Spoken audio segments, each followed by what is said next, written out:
આ જે રીતે પૈસા ભારતીય જનતા પાર્ટી ઉમેદવારી પત્રો પાછા ખેંચવા માટે આપી રહી છે, પૈસા ક્યાંથી આવે છે? સરકાર આપે છે, ભાજપ આપે છે કે કાળું નાણું છે? શું છે એની તપાસ થઈ છે. બ્લેક મની જ હોઈ શકે. જો અમારે ત્યાં સુરતની અંદર આપણે વાત કરીએ તો સંસદમાં નિલેશ કુંભાણીને ટિકિટ આપી હતી કોંગ્રેસે. એટલે નિલેશભાઈ સરસ રીતે ફોર્મ ભર્યું, ચૂંટણીનો ખર્ચ લીધો કોંગ્રેસ પાસેથી. એવું કહેવાય છે કે 1-2 કરોડ રૂપિયા કોંગ્રેસ પાર્ટી એમને ખર્ચ કરવા માટે આપ્યા સુરતમાં.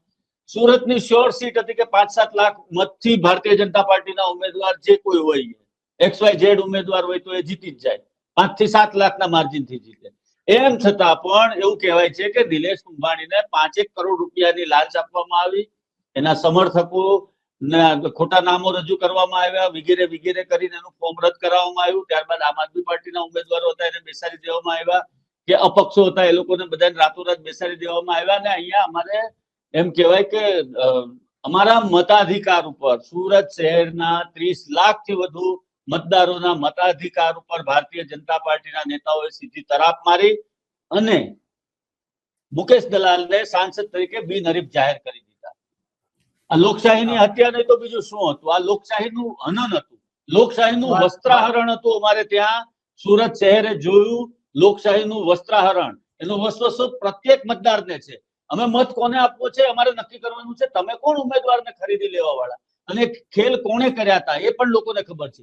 એનાથી વડાપ્રધાન નરેન્દ્ર મોદી નારાજ થયા હતા. એમને સુરતની નેતાગીરીને ઠપકો પણ આપ્યો હતો જે તે સમયે, કે તમે આ ખોટું કામ કર્યું છે, આનો મેસેજ ખોટો જાય છે. અને કદાચ એ સુરતના કોંગ્રેસીઓની જે હાય લાગી હશે એના કારણે આ 240 આવીને અટકી ગયા. એ હાય લાગી ગઈ, નહીં તો 282 થઈ જાય. હું તો એવું માનું છું, કહું છું, ખુલ્લામ કહું છું. હવે રહી વાત દિલીપભાઈ, કે આ તો લાગે છે કોઈ પણ મતદારનો તમે લોકશાહીની અંદર કિરીટભાઈ, આ ચૂંટણીમાં કાળું નાણું કેટલું વપરાતું હશે? કારણ કે તમે તો વર્ષોથી કોમર્શિયલ રિપોર્ટિંગ કરી રહ્યા છો, કોમર્સનું રિપોર્ટ કરી રહ્યા છો, તો તમારી દ્રષ્ટિએ કેટલું કાળું નાણું વપરાય? કારણ કે એક અંદાજ હમણાં જ મેં ક્યાંક જગ્યાએ વાંચેલો કે અમદાવાદમાં જે સ્થાનિક સ્વરાજ્યની ચૂંટણી છે એ એક જિલ્લામાં ઓછામાં ઓછા 100 કરોડ રૂપિયા એક પક્ષ વાપરવાનું છે. માનો કે જેની પાસે વધારે પૈસા છે 100 કરોડ વાપરશે, બીજા જે છે એનાથી અડધા વાપરે, જેની પાસે નથી એનાથી ઓછા વાપરશે. અને બીજી બાજુ ચૂંટણી ફંડ પણ આ રાજકીય પક્ષો આપી શકે એવી પરિસ્થિતિ નથી. ખાસ કરીને કોંગ્રેસમાં તો એવી પરિસ્થિતિ છે, આમ આદમી પાર્ટીમાં કંઈક અંશે એવી પરિસ્થિતિ છે, કેટલાકમાં આપી શકે છે, કેટલાક આપી શકતા નથી. તો કેટલું કાળું નાણું વપરાતું હશે એનો કોઈ અંદાજ ખરો? કરોડો રૂપિયા. તમે 100 કરોડનો અંદાજ મૂકો, ચાલો આપણે જિલ્લાઓની વાત કરીએ તો 100 કરોડનો અંદાજ મૂકો તમે, તો 3000 કરોડ રૂપિયા એ થઈ ગયા તમારા. બાકીની 10,000 કરોડ થી 11,000 કરોડનું અમારું સુરત મહાનગરપાલિકાનું બજેટ છે પ્રત્યેક વર્ષનું. ઓકે, હવે 12,000 કરોડ રૂપિયાનું અમારું બજેટ. તમે 10 થી 11,000 કરોડ રૂપિયાનું બજેટ ગણો. એ બજેટમાં પાર્ટી ફંડ, નેતાના પૈસા, જેને ત્યાં પાવર નું પેલું ડીપી હોય, આ તો બધા મીટર છે, નાના નાના કોર્પોરેટરો તો નાના નાના મીટર છે, રીડિંગ મીટરો છે, પણ નાના નાના હમણાં સ્માર્ટ મીટર મૂક્યા ને, સ્માર્ટ મીટરો છે આ બધા. એટલે એનું ચક્કર ફરે તો નાનું હોય, પણ પેલો ડીપી માંથી પાવર આવતો હોય એને ત્યાં ટકાવારી વધારે જાય. 10% માર્જિન છે સાહેબ ટેન્ડરોની અંદર. તમે એક વસ્તુ 30 રૂપિયાની મળે છે, એમાં તમારું લોએસ્ટ ટેન્ડર 25 રૂપિયાનું છે.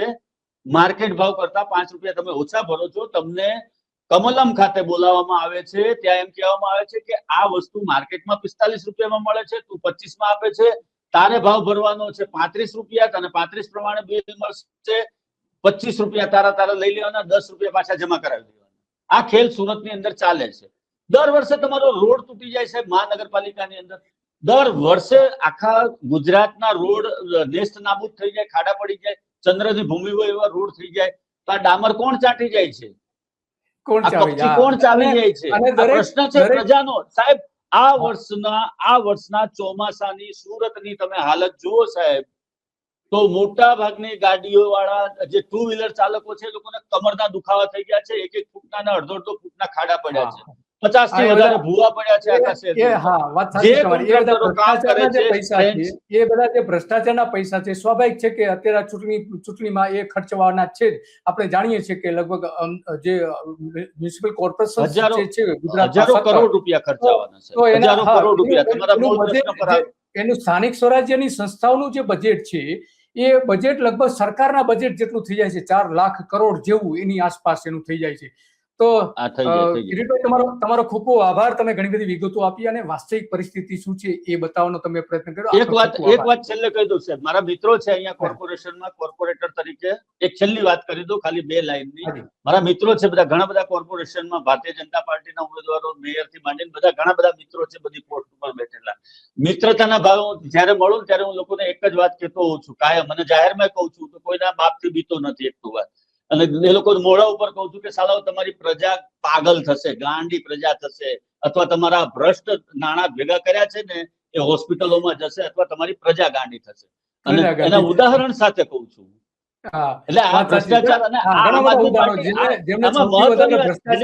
એક મહત્વની વાત એ પણ રહી ગઈ, આપણે તમને વિડીયોઝ પણ હમણાં મોકલું છું. મનીષ સિસોદિયા આજે સુરત આવ્યા હતા અને એમણે પણ એવો આક્ષેપ કર્યો છે કે આ કોઈ માણસ વેપારના પૈસા લેવા ગયો હોય તમે પકડીને હવાલાના પૈસા બતાવી દો.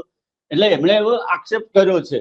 એની સાથે સાથે એણે એવું પણ કીધું છે કે તમે એક જ દિવસના સીસીટીવી ફૂટેજ શા માટે કઢાવો છો? આખા બધી જ આંગળીયા પેઢીના સીસીટીવી ફૂટેજ કઢાવો.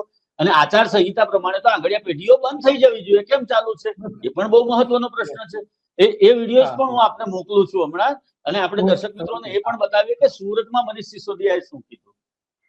ઓકે, હા, થેન્ક યુ કિરીટભાઈ, તમે ઘણી બધી વિગતો. ધન્યવાદ. ખૂબ આભાર. જી ધન્યવાદ સર, ધન્યવાદ. તો કિરીટભાઈ હતા કે જેમણે બધી જ વાત કરી કે સુરતમાં ખરેખર કઈ પરિસ્થિતિ છે, તો એનો જવાબ પણ ઈસુદાન ગઢવીએ આપ્યો હતો. એટલે ભાજપ ખૂબ ડરી ગયું છે. એટલે ભાજપ છે એ આવા ચૂંટણી સુધી આવા ષડયંત્રો ચાલુ રાખશે. તમે જુઓ, અહીંયાથી આમ થયું ને અહીંયાથી આમ થયું ને કોઈ સીસીટીવી આપી દે ને. હું કહેવા માંગુ છું ભાજપને કે આટલા બધા તમે પ્રયાસો આમ આદમી પાર્ટીને કચડવા માટે કરો છો, આમ જનતાને કચડવા માટે કરો છો, એટલી જ જો કામગીરી તમે પ્રજાની સેવા કરી હોત. તો આ વાત કરી રહ્યા હતા ઈસુદાન ગઢવી.